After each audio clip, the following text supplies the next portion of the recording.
Hello दोस्तों, स्वागत है आपका मेरे इस नई यूट्यूब चैनल पे। आज हम बात करेंगे एचडीएफसी बैंक के फिक्स डिपॉजिट के बारे में।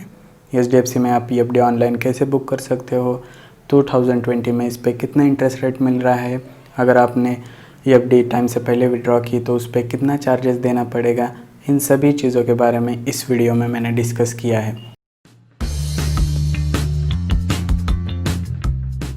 तो चलते हैं हम एचडीएफसी बैंक के नेट बैंकिंग वेबसाइट पे। आपको यहाँ पे एड्रेस बार में ये जो मैं एड्रेस लिख रहा हूँ वो टाइप करना है। आप गूगल पे एचडीएफसी नेट बैंकिंग ऑनलाइन ऐसा सर्च मत करना, क्योंकि कौन सा भी वेबसाइट रिज़ल्ट में ऊपर आ सकता है। आपने उस पर क्लिक करके आपने डिटेल्स दिए तो आपके साथ ऑनलाइन फ्रॉड हो जाएगा। इसी बैंक के बारे में नहीं, जिस भी बैंक में आपका नेट बैंकिंग का अकाउंट है वहाँ पे आप उसका नेट बैंकिंग का एड्रेस याद कर लीजिए और उसको ही डायरेक्टली एड्रेस बार में टाइप करिए। नेट बैंकिंग के वेबसाइट पे आने के बाद आपको आपका कस्टमर आईडी, पासवर्ड डालना है और उसके बाद कंटिन्यू कर दीजिए, आपका लॉगिन हो जाएगा। नेट बैंकिंग में लॉगिन करने के बाद आपको लेफ़्ट साइड में कुछ ऑप्शंस दिखा रहे हैं, उसमें सेकंड ऑप्शन है ट्रांजैक्ट, उस पर क्लिक कर दीजिए। यहाँ पे दो ऑप्शन है, फिक्स डिपॉजिट और रिकरिंग डिपॉजिट। इसमें एक डिफरेंस बता देता हूँ मैं। फिक्स डिपॉजिट मतलब लमसम अमाउंट आप कुछ टाइम के लिए डिपॉजिट करते हो, और रिकरिंग डिपॉजिट मतलब हर महीने आप कुछ अमाउंट उस अकाउंट में डिपॉजिट करते हो। अगर आपने कैलकुलेट कर लिया तो फिक्स डिपॉजिट से मिलने वाला इंटरेस्ट ज़्यादा रहेगा, क्योंकि वो अमाउंट ज़्यादा है। रिकरिंग डिपॉजिट का हर महीने आपका ऐड होते जाएगा, उसमें डिपॉजिट कम रहेगा।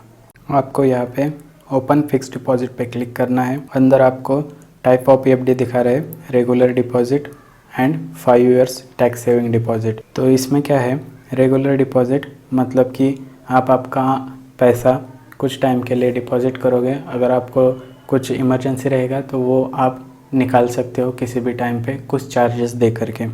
5 इयर्स टैक्स सेविंग में कैसा है, आपने एक बार आपका पैसा डाल दिया तो 5 इयर्स के लिए वो लॉक हो जाएगा और उस अमाउंट के ज़रिए आप एटीसी के अंदर इनकम टैक्स डिडक्शन पा सकते हो। तो ये आपके ऊपर है कि आपको रेगुलर डिपॉजिट करना है या 5 इयर्स का टैक्स सेविंग डिपॉजिट करना है।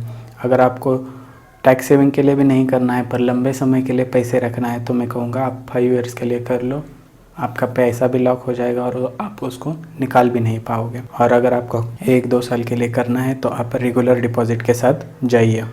यहाँ पे नीचे आपको डिपॉजिट अमाउंट का ऑप्शन दिख रहा है, वहाँ पे आपको जितने पैसे डिपॉजिट करने हैं वो आप डाल सकते हो।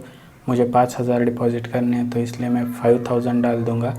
व्यू एफडी इंटरेस्ट का ऑप्शन भी वहाँ पे है, वहाँ से आप देख सकते हो कि आपको कितना एफडी इंटरेस्ट मिलेगा इस टाइम पे 2020 में। ये एफडी इंटरेस्ट हर समय बदलता रहता है, वो डिपेंड रहता है आरबीआई के रेपो रेट पे। अगर आपको पता नहीं है, लॉकडाउन के टाइम पे आरबीआई ने अपना रेपो रेट कम कर दिया है, इसकी वजह से एफडी के रेट भी कम हुए हैं। अगर लॉकडाउन के पहले आप एफडी बुक करते तो आपको इंटरेस्ट रेट ज़्यादा मिलता। आप नीचे स्क्रॉल करोगे तो नेचर ऑफ डिपॉजिट है, वहाँ पे आपको 3-4 ऑप्शंस मिलते हैं। बाय डिफ़ॉल्ट री इन्वेस्टमेंट ऑफ इंटरेस्ट सिलेक्टेड होता है। यहाँ पे बहुत लोगों को कन्फ्यूजन होता है। तो री इन्वेस्टमेंट ऑफ इंटरेस्ट मतलब एचडीएफसी बैंक हर क्वार्टर में हर 3 महीने बाद इंटरेस्ट पे आउट करती है। अगर आप री investment of interest option select कर लिया है तो हर 3 महीने बाद जो इंटरेस्ट आपके अमाउंट पे जनरेट होगा वो एचडीएफसी बैंक आपके अमाउंट में ऐड करेंगी, और फिर पूरे टोटल अमाउंट पे मतलब आपने जो पहले इन्वेस्ट किया था वो अमाउंट प्लस 3 महीने का इंटरेस्ट है, इसको ऐड करके उस पे उसके बाद के 3 महीने के लिए इंटरेस्ट कैलकुलेट कर लिया जाएगा। सेकंड ऑप्शन है क्वार्टरली इंटरेस्ट पे आउट। तो मैंने जैसे बताया कि हर 3 महीने बाद एचडीएफसी आपके अमाउंट के ऊपर इंटरेस्ट कैलकुलेट करता है। तो क्वार्टरली इंटरेस्ट पे आउट ऑप्शन सिलेक्ट किया है तो हर 3 महीने बाद जो भी इंटरेस्ट आपके अमाउंट पे जनरेट होगा वो आपके सेविंग अकाउंट में डिपॉजिट कर दिया जाएगा, वहाँ से आप उसको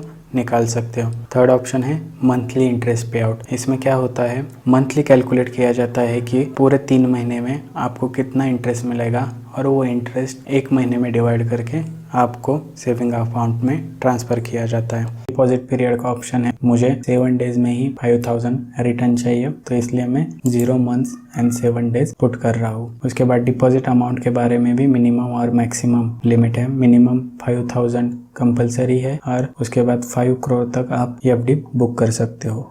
मैच्योरिटी इंस्ट्रक्शन में भी 2-3 ऑप्शन मिलते हैं।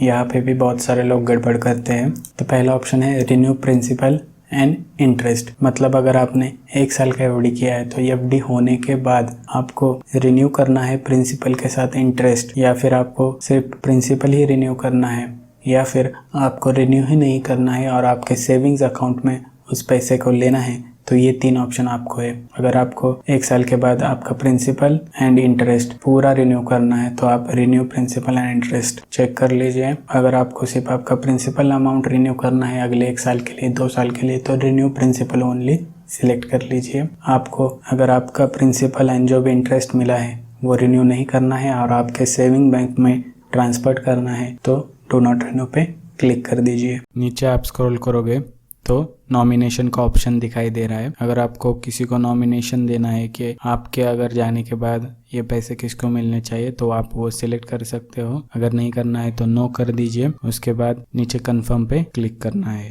कंफर्म पे क्लिक करने के बाद नेक्स्ट पेज में आप चेक कर लीजिए आपने जो अमाउंट डाला है वो सही है, ड्यूरेशन कितना है, रेट ऑफ इंटरेस्ट आपको कितना मिल रहा है।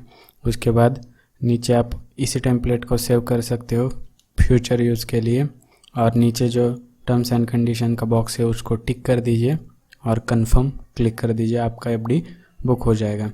अगर आपको ये वीडियो पसंद आया होगा तो लाइक ज़रूर कीजिए और ऐसे ही नए ट्रिक्स और टिप्स के लिए मेरे चैनल को सब्सक्राइब ज़रूर कीजिए। चलिए मिलते हैं अगली वीडियो में।